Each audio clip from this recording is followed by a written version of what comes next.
To reduce the file size of a large Word document, go to File, Options, Save, and uncheck the box which says Embed fonts in the file.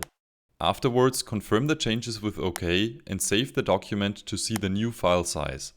Removing the font files can typically save you 1 to 3 megabytes, and in this example it was roughly 1.4 megabytes.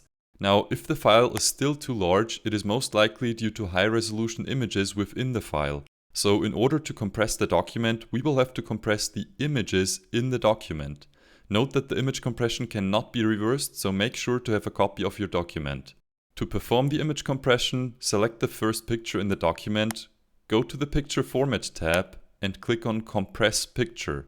In the new window, uncheck the box which says Apply only to this picture, select the resolution of 330 ppi and confirm everything with OK. Now save the document and check its file size. If the file is still too large, repeat the previous steps, but this time select 220 ppi.